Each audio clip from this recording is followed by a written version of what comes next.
रेत से लिंग बनाकर शंकर जी की पूजा कर रही है। उसकी इच्छा है कि कैलाश से परमेश्वर यहाँ आकर लंका में बस ఘోర తపస్సు చేస్తున్నాడు. రావణుడు ఘోర తపస్సు చేస్తున్నాడు. అప్పుడు నారదుడు వచ్చి మహావిష్ణువుకి లక్ష్మీదేవికి చెప్పాడు, ఇట్ట రావణుడు తపస్సు చేస్తున్నాడని చెప్పాడు. పార్వతీ పరమేశ్వరుడు తన భుజాన తన తల మీద పెట్టుకొని తపస్సు చేశాడు, ఆ పర్వతం పట్టుకొని.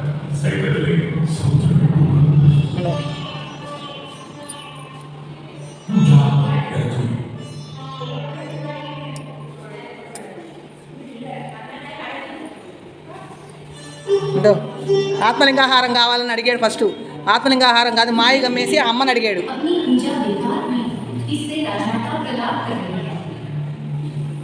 అప్పుడు నారదుడు అమ్మని తీసుకెళ్తుంటే అమ్మ కాదు నీకు వెనకాల భూతము అని చెప్పి అమ్మని చెప్పాడు.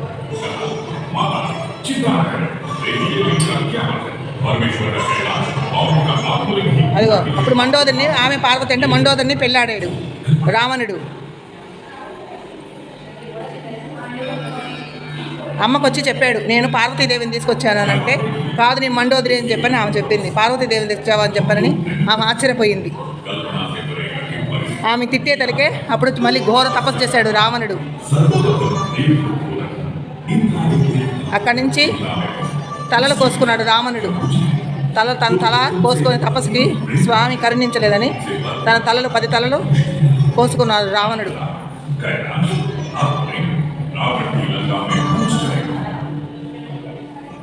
అప్పుడు పరమేశ్వరుడు కనికరించి శివలింగాన్ని ఇచ్చాడు రావణుడికి. అప్పుడు వినాయకుడికి వచ్చి నారదుడు చెప్పాడు. నారదుడు చెప్తే అప్పుడు నారదుడు మాట విని వినాయకుడు వచ్చాడు. అప్పుడు సూర్య నమస్కారానికి టైం అయిందని చెప్పి చెప్తాడు. బాలుడి రూపంలో వస్తాడు వినాయకుడు. అప్పుడు రావణ అని 3 సార్లు నేను నడుస్తానని చెప్పాడు వినాయకుడు. అప్పుడు సూర్య నమస్కారం చేస్తున్నప్పుడు రావణ అని 3 సార్లు అరుస్తాడు వినాయకుడు. 3వసారి కింద పెట్టబోతున్నప్పుడు రావణుడు పరిగెత్తాడు.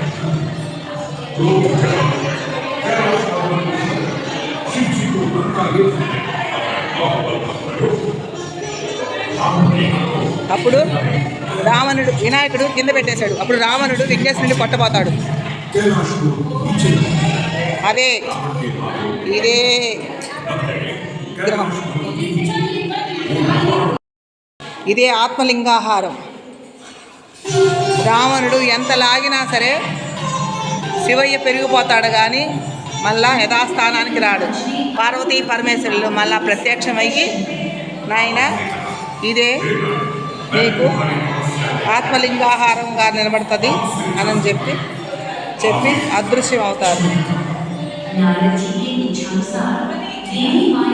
ఇదే